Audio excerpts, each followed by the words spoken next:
काहे नहीं देता है? आप मोदी जी को क्यों नहीं बोलते हैं? एक बार मतलब क्या, 3 बार जाइए, 4 बार जाइए, मतलब यूं है आप खाते रहिए, जाते रहिए, जितना बार आपको जाना है जाते रहिए, कोई दिक्कत नहीं होने वाला है। अभी आपने वैकेंसी निकाला था, वो रद्द क्यों कर दिया?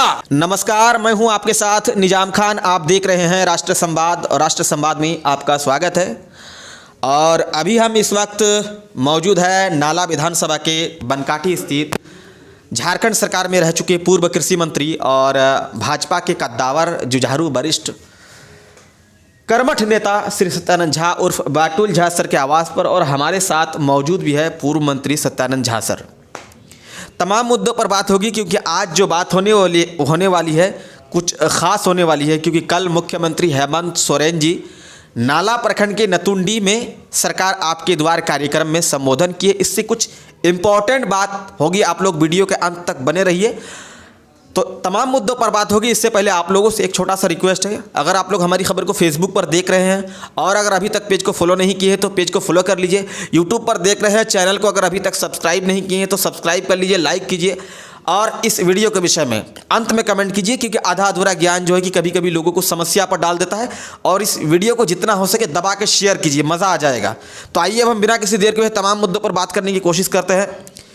सर, कल मुख्यमंत्री हेमंत सोरेन जी नाला प्रखंड के नतुंडी के मैदान पर आए और कार्यक्रम में संबोधन के दौरान उन्होंने कहा कि कोयला का जो पैसा 1,36,000 करोड़ केंद्र सरकार क्यों नहीं दे रहा है। वो बोल रहा है कि अगर दे देगा पैसा तो पैसा से हम लोग जो विधवा माता को, गरीब लोगों को, वृद्ध लोगों को जो पेंशन देते 1,000, वो 1 नहीं 2,500 रुपया देंगे।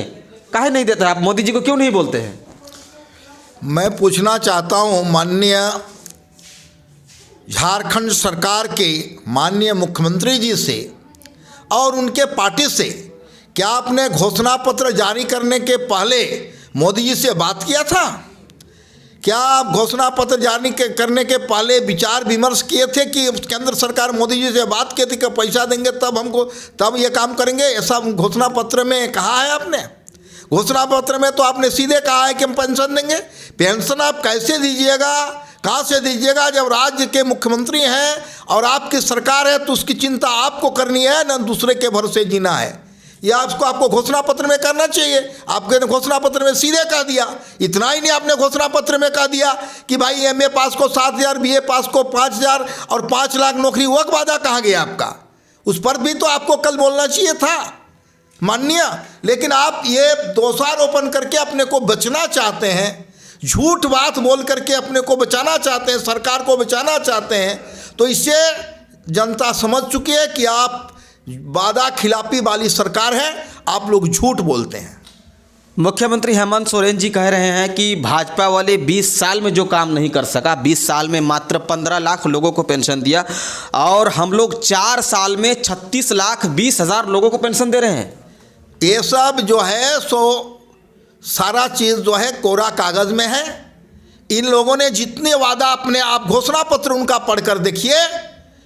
पेंशन तो 60 वर्ष के ऊपर में देने का तो परंपरा शुरू से चल रहा है।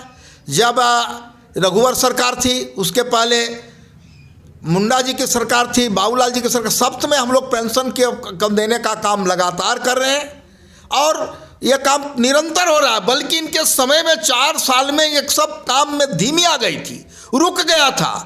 जनता का आक्रोश सामने आ जा रहा था, तो इन्होंने जनता के आक्रोश को दबाने के लिए और चुनाव में इसका फायदा लेने के लिए ये जनता दरबार लगा रहे हैं। लेकिन जनता यहाँ की समझ चुकी है।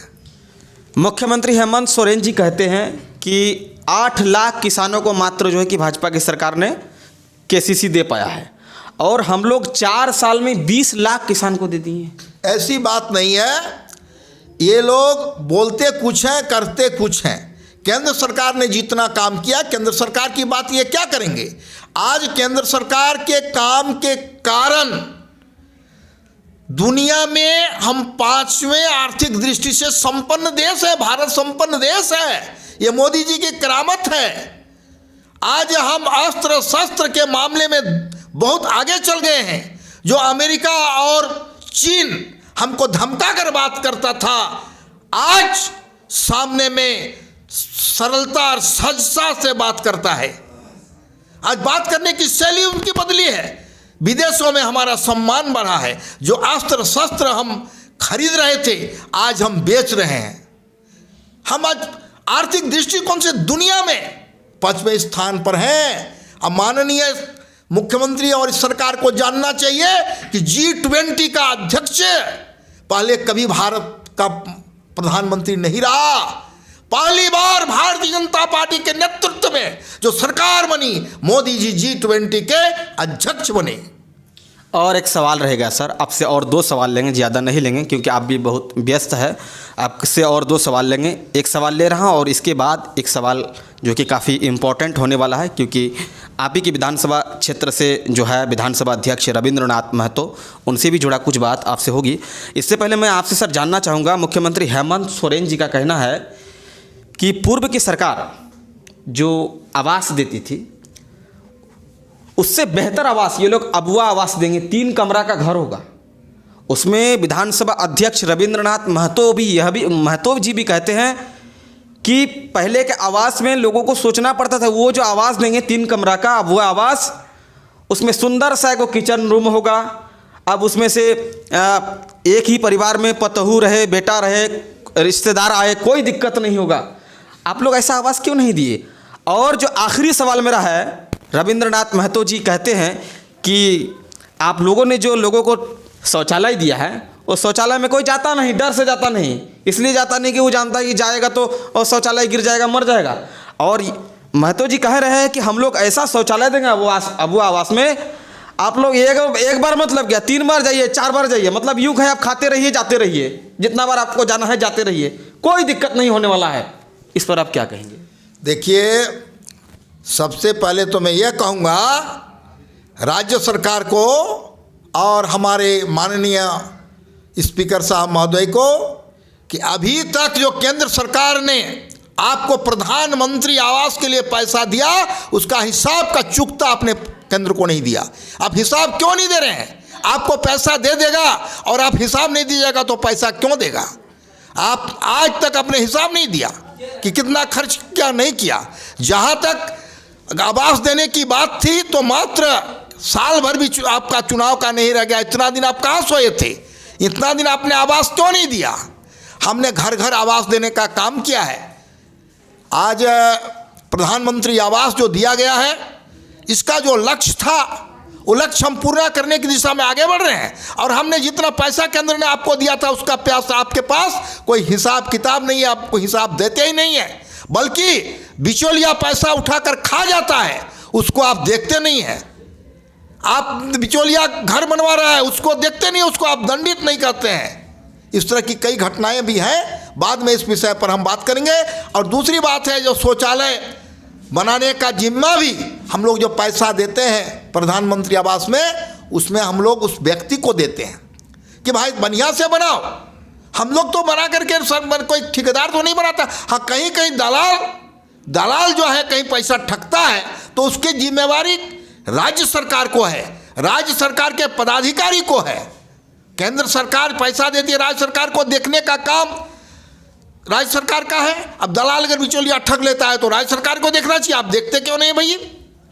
और हम तो पैसा देते हैं, इतना पैसा देते हैं कि कहीं कहीं आप जाइए, बहुत बढ़िया शौचालय बना हुआ है और आपकी नींद अब टूट रही है। जब 7-8 महीना बचा है, आप लोकसभा 4 महीना और विधानसभा 10 महीना, तब आपकी नींद टूट रही है कि हम आवास देंगे। इतना दिन आप किस कुंभकर्ण निद्रा में सोए हुए थे? ये जनता को बरगलाने का काम है और जनता को झूठा आश्वासन देकर वोट लेने की बात है। जनता समझ रही है और इसका सबसे जागता उदाहरण है कि कल जो आप लोगों ने भीड़ देखा होगा, उसमें विद्यार्थियों को बुलाया गया, गाड़ी से विद्यार्थियों को ढोया गया और ऐसे ऐसे विद्यार्थी जो पढ़ रहे हैं 8वां क्लास में 9वां क्लास में, लोगों को बुलाया गया और उसको ऐसे लोगों को बुलाया गया कि भाई चलो ऐसा है, इस तरह करके। उसके बावजूद भी काफ़ी कुर्सियाँ, वीडियो देखिए, काफ़ी कुर्सियाँ खाली रही, जितना होना चाहिए वो नहीं हुआ। इसी का प्रमाण है